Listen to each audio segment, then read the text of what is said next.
Our guest speaker today, Mr. Eldon Rude, is a professional in the real estate finance industry. He's got about over 30 years of experience, and most of that career has been in analyzing market trends and cycles in the real estate economy.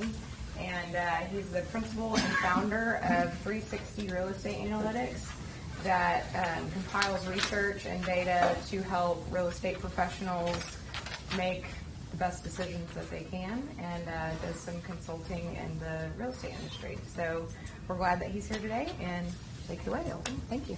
Super. Thank you, Tibet. Thank you, Amin, for inviting me out this afternoon to chat a little bit about what we see going on in the real estate economy in Central Texas. Most of you are new faces to me, although some of you are familiar and some of you maybe I haven't seen in a while. When I saw Ray when I came in the door, I figured he got lost, but maybe he just came downstairs. Good to see you. So most of you are probably here, at least with respect to me being here today, to kind of get a little more insight in trying to answer the question of where we are in the cycle. What inning are we in? What quarter are we in? I get that question a lot from my customers as well as when I'm out speaking. So I will warn you that one, I'm kind of an optimist, so be careful with that. An example of that, I know we're at Trinity Title, but I have a monthly breakfast with a group of folks that are kind of long-term real estate professionals in Austin, one of those being Bob Roberts with Gracie Title, okay. Doug Kottner with Texas Capital Bank, Steve Martin with Jackson Walker.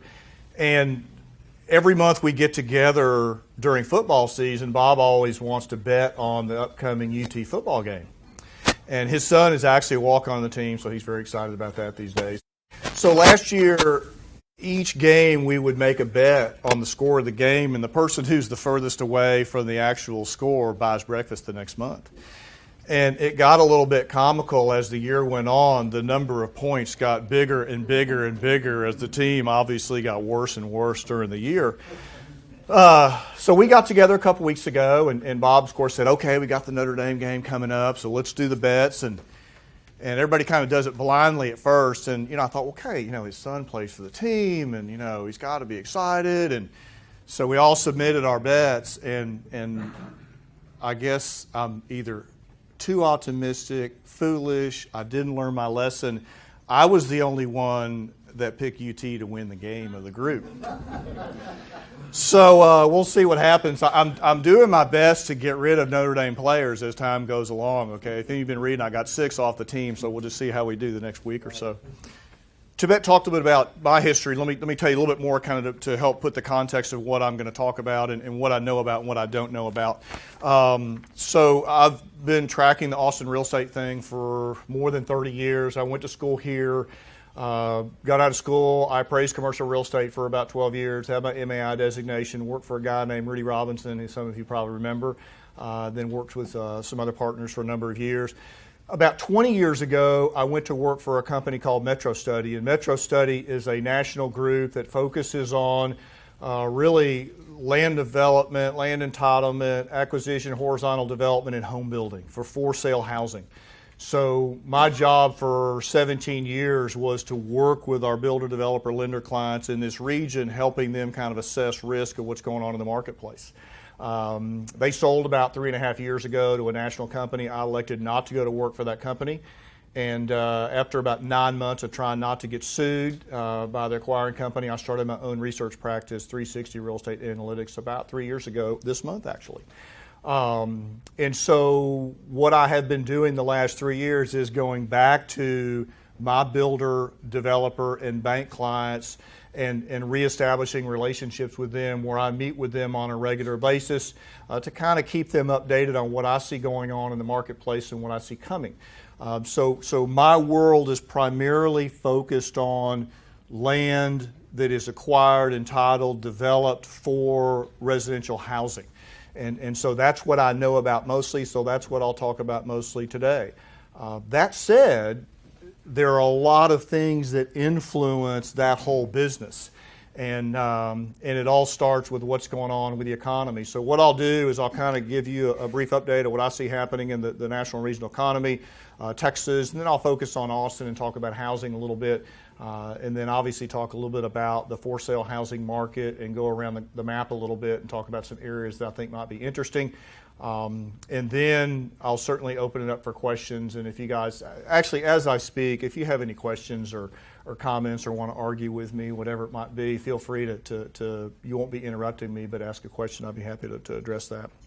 So, you know, as you guys know, at the beginning and end of the day, the driver for real estate, whether it be commercial or residential, is economic growth and job growth. And we have been in a very strong run in Central Texas for nearly 7 years now since the last recession. The most recent job numbers that came out last week from the Workforce Commission, I think we're at an annual rate of like 37 or 38,000 jobs, new jobs a year in Austin. That's almost 4% growth. That fuels demand for real estate products. With an unemployment rate hovering around 3%, a lot of the professional jobs that get created in our region, people got to move here from somewhere else to take those jobs. And when they move here, they got to live somewhere. And so they're either going to rent an apartment, they're going to rent a house, they're going to buy a resale, they're going to buy a new home. So that's what's been fueling our housing market. One of the kind of indicators I like to look at in terms of the economy and what's going on in terms of job and companies growing is what's happening in the office market. You know, companies leasing new space to house new people. And if you look at the most recent stats for our office market, we had I believe it was a record year. You might go back to the 80s and see such a high number of like 2.5 million square feet of office space absorbed in the last 4 quarters. That's a big number. That's a lot of companies growing, expanding, and planning on growing and adding new people.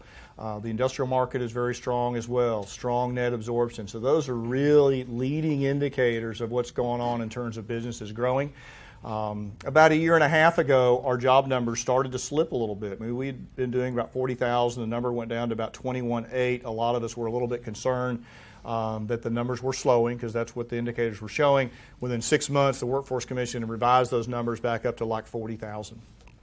So the economic engine remains strong as of most recently, especially with respect to the job growth. Moving over to housing, it's interesting, and I talk a lot about this with my customers, especially my builder customers. This cycle is different than the last couple cycles of 04, 05, 06, 07, and of the 90s in terms of who our renters are and who our buyers are contrasted to some previous cycles. The example I like to use is the technology base in Austin used to be companies that made stuff. So they made computers, they made chips. So think of AMD, Motorola, Samsung, Dell, those kind of companies. The people that came in for those jobs generally were college educated. They were engineers. They got married earlier. They had kids earlier. They moved to suburbia earlier. You know, think of the mountains, Spicewood, all those areas up around Round Rock. So this time it's different. So the people that are moving to Austin, they're taking a lot of the technology jobs, they aren't making stuff. In actuality, the semiconductor manufacturing component or computer manufacturing component of jobs in Austin has been shrinking over the last 7, 8, 9 years. So the young people that are moving here, they design stuff. And I can look around the room and kind of get an age gauge, so I can get away with just saying that they design stuff. And they're different in terms of where they want to live, where they want to work, where they want to play. And so we can see all that when we drive down South of First, South Lamar, South Congress, Miller, Domain, downtown, and see all of the vertical and urban apartments that are accommodating a lot of those young people that are moving to Austin. And so, you know, the demographics don't lie. I mean, they are delaying decisions in terms of marrying and having kids. And so we felt that in terms of our suburban housing markets. So you look at the apartment market. I mean, we're building a lot of apartments. I think we've got 18,000 units under construction. We delivered 3,900 apartments in the second quarter of this year. That's the highest since the 80s. We absorbed 2,900 units in the quarter. That was a big quarter. Occupancy rates are still 94%. Rents keep going up.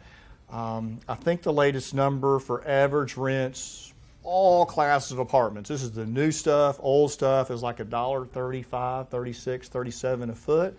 The Class A apartments, suburban, a lot of those are in the $1.30s.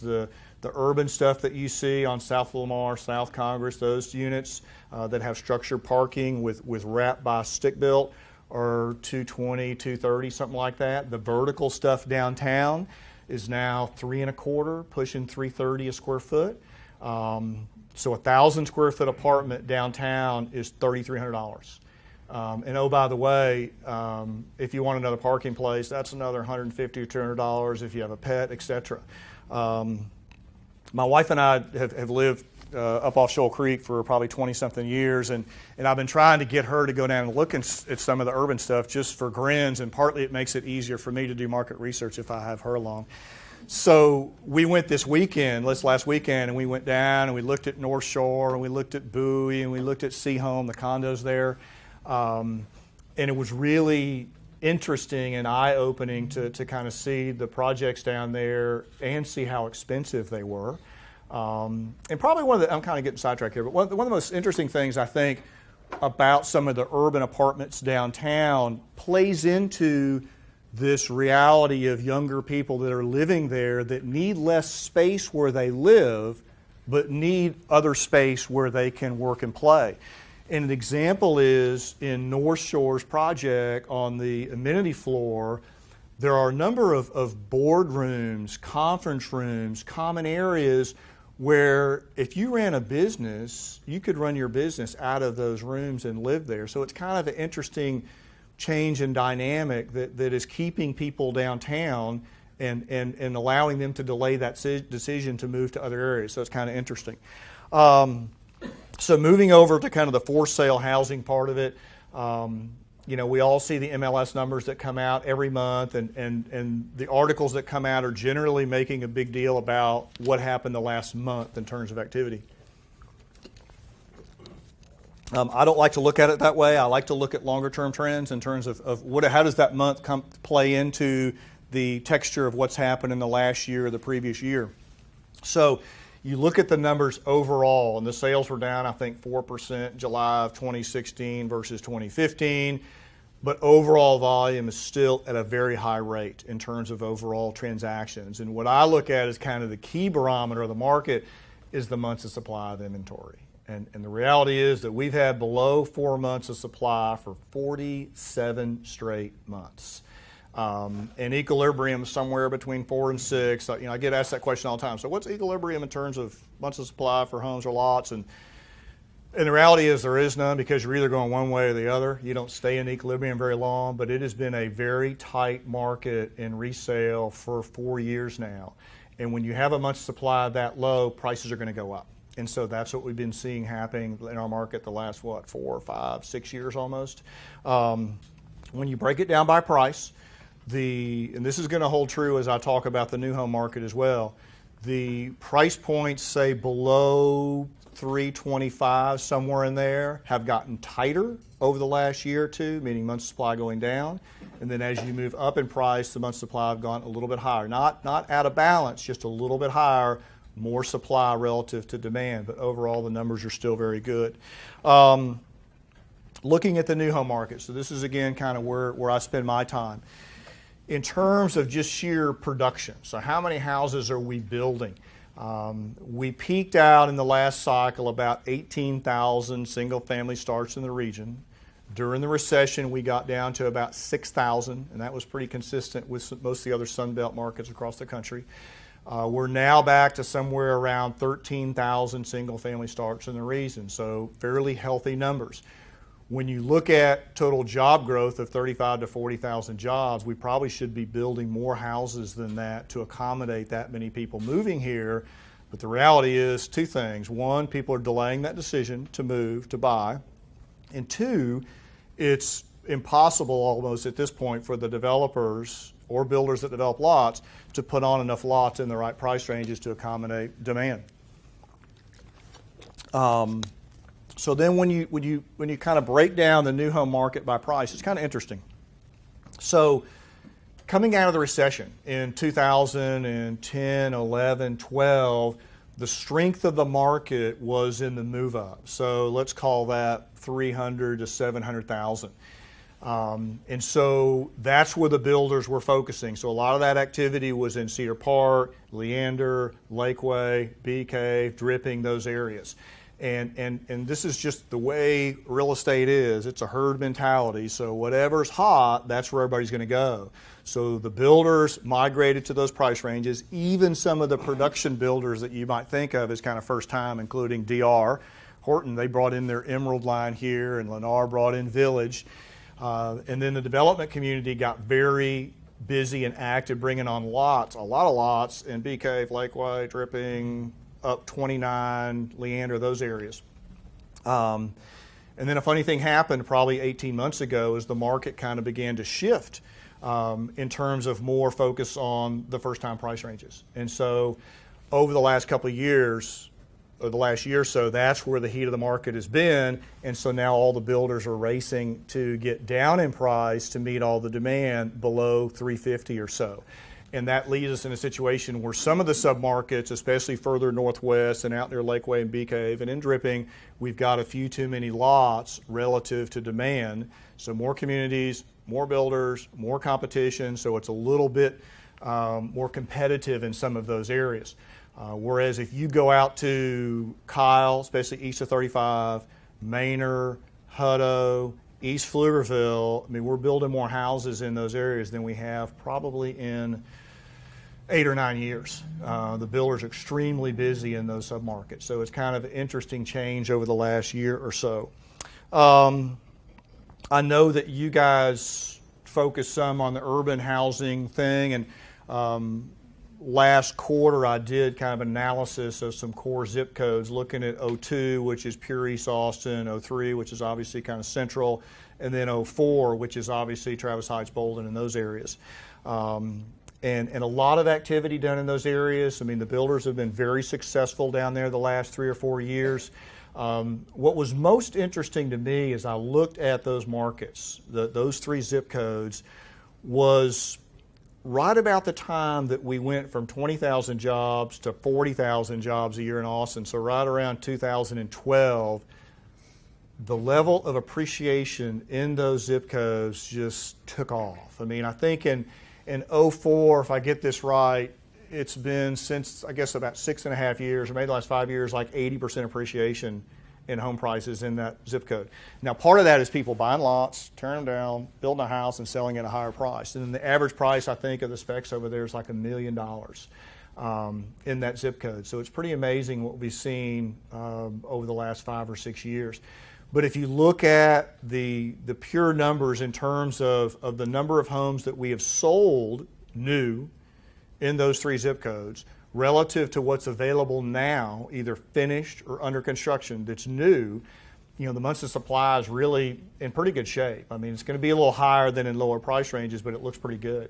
That said, and I know you guys have some stuff in 04, if I looked at any of the zip codes, 04 would be the one that I'd probably be more careful in, just because there's easier entry there, there's more liberal zoning down there, a little fewer barriers to entry there, and the builders are beginning to get a little bit creative, if you will, in terms of what they're doing down there. I was at a meeting at the HPA, the Builder Association, a few weeks ago, and it was all infill builders.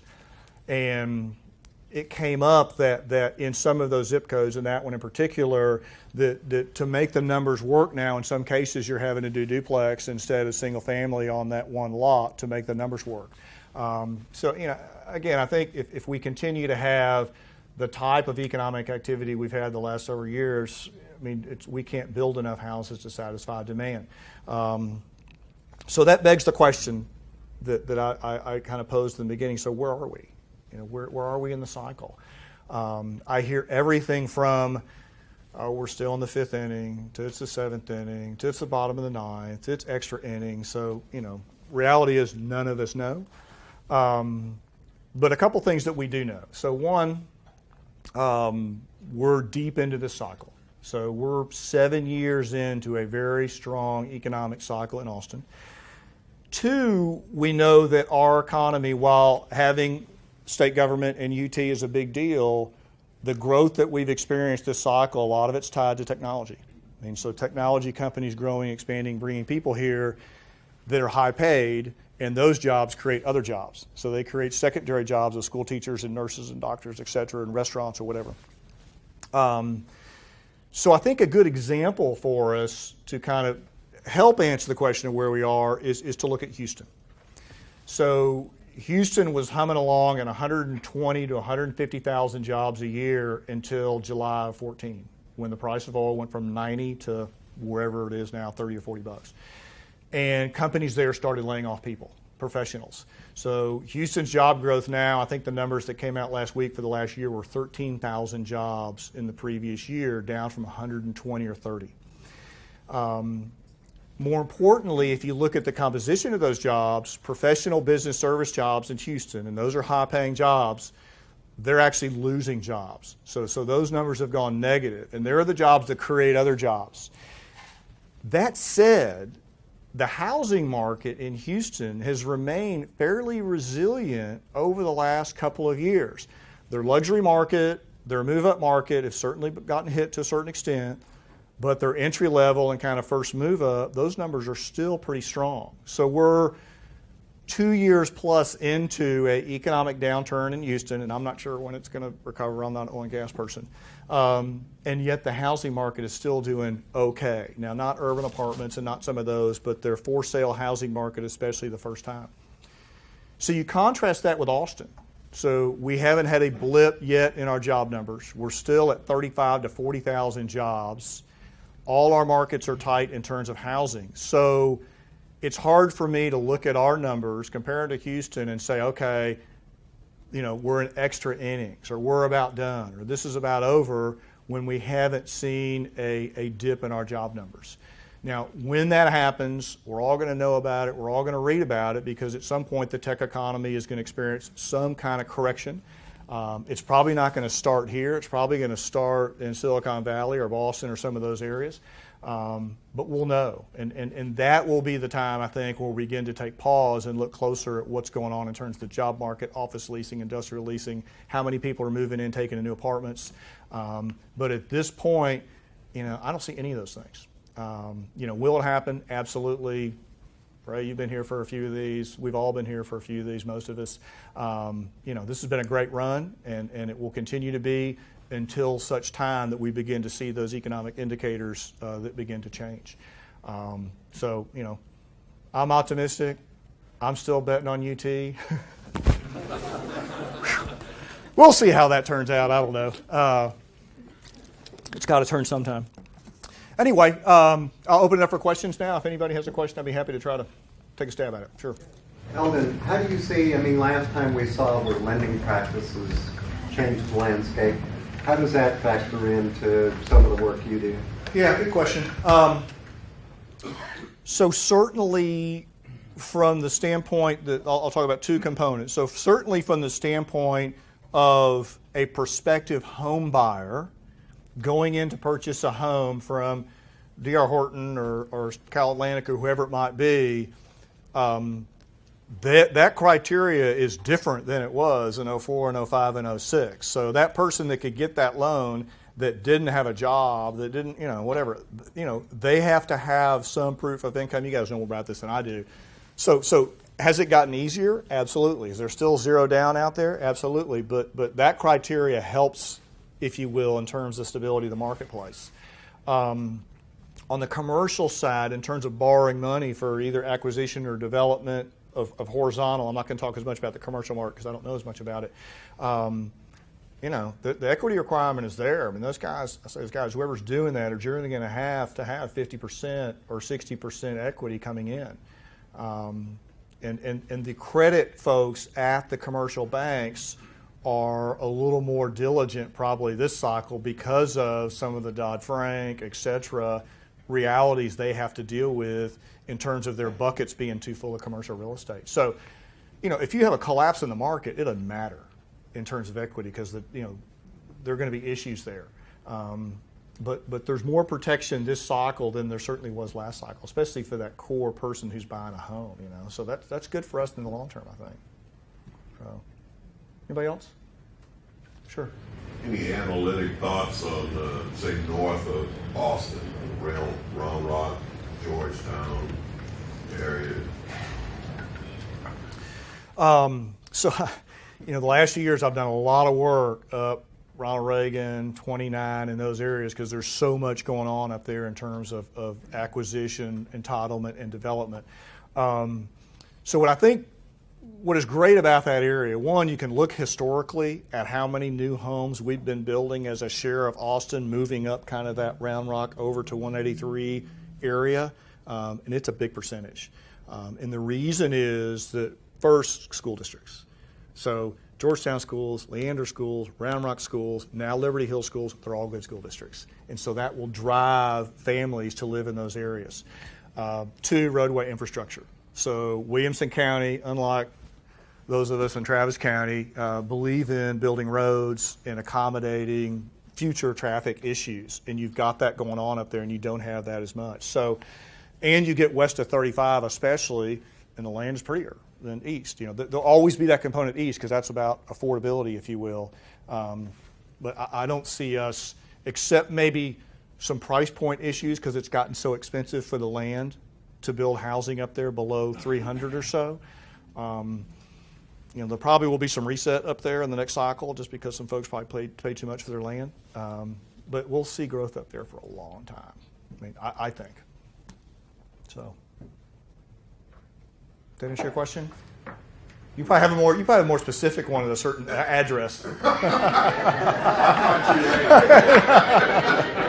don't want the rest of these guys to know. Okay, all right. Let's make sure you look at that floodplain map, okay? Yeah, okay.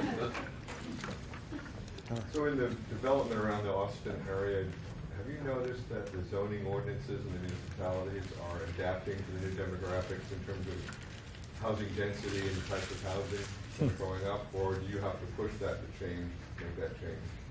So full disclosure, I live in the city of Austin. I pay city of Austin taxes. I vote in city of Austin elections. I have for 25 years, so I feel totally prepared and able to bash whoever with the city of Austin. So I was an audience member yesterday in an Urban Land Institute event that talked about density. And kind of some of the challenges associated with that. And one of the young ladies on board has several projects in Austin. So I think from a conceptual, philosophical point of view, that the municipalities, in particular Austin, has done a decent job of saying we've got to have more density to create an environment to accommodate more people, less taxing on infrastructure, and more affordable. Okay? But then beyond that, from the standpoint of actually approving things, no better. And then just as bad, and this is the reality, we all live in neighborhoods, is that the neighborhoods don't want it. So you talk about Burnett and Lamar and all those areas, the neighborhoods are vehemently opposing anything, I shouldn't say anything, but most things that play into density. And so it's that NIMBY thing, and we all, well, I don't want to say we all, but a lot of people can be guilty of that when it comes to their neighborhood. So it makes it very problematic. This Code Next thing, I think from a philosophical standpoint, is got some great positions, if you will, but obviously there's been a rocky road there because the guy that was leading it left and some other people have fallen by the wayside and they're way behind. But instituting it's going to be the tough part. And it's tough to catch up when you're growing at 3%. It's very difficult. Anybody else? Sure. I'm curious to hear your point of view on like how much land is actually available. Like if you think about some of our suburbs, like Cedar Park, it seems like it's already totally developed. Like there's really not much land left. What is your perception on that? Where do you see there's actually still land to develop? So a couple things.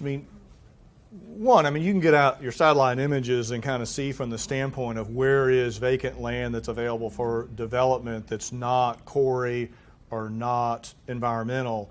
And so, those areas are going to grow and become more apparent as you move out from Austin.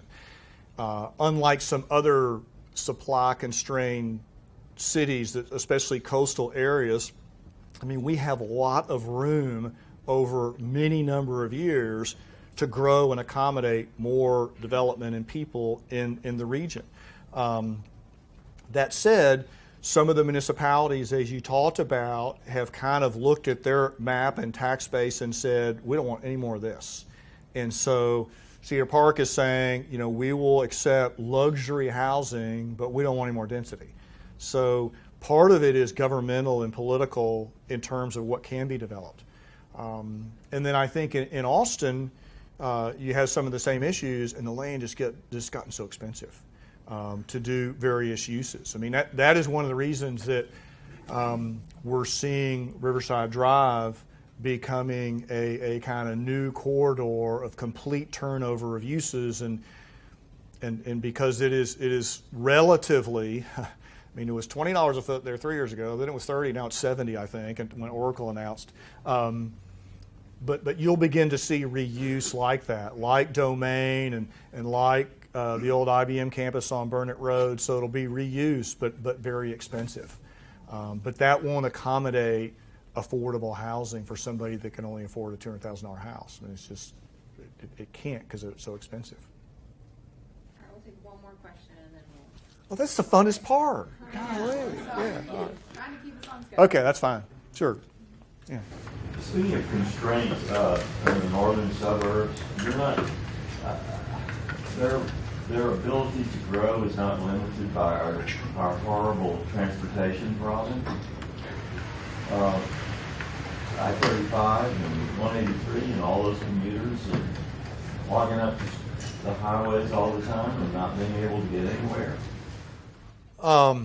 So, I mean, there's no doubt that issue has become much more protracted this cycle than the previous cycles because of how intense the growth has been the last number of years. But I don't think it's going to stop it. I mean, there's too much energy, whether this cycle or the next cycle, and interest in this region, and it's just going to be expensive and take creative thinking to get those roads built. So we're going to see more toll roads. We haven't had an increase in the gas tax, since 1980 something? I mean, so you got to pay to drive. So I don't think that's going to really limit it. What will limit it more is political than anything. There's a lot of room to drive on 130, but nobody's driving it. Well, I would argue a little bit with that. I mean, this cycle, again, if you're at 290 and 130 in Maine or at 5 o'clock, if you're at State Highway 45 and 130 or in the morning or 5 o'clock, in those east-west connection points, you're beginning to see a lot more. And then I think it's 71 west or east and 130, HEB's about to announce there. So, I mean, there are going to be some things that kind of change that dynamic along 130. I mean, it's finally time. I mean, we built it 10 years too early. We built it too far east. But where you see those major east-west connections at 130, there'll begin to be more and more going on. And that's where we can build housing that's less expensive. Well, good. Well, thank you for your time. Always fun. I appreciate it. And if I can, answer any other questions you guys have, send me an email, text me, throw a fireball or whatever it might be. So I'll be happy to try to help. So thank you, guys. Thank you.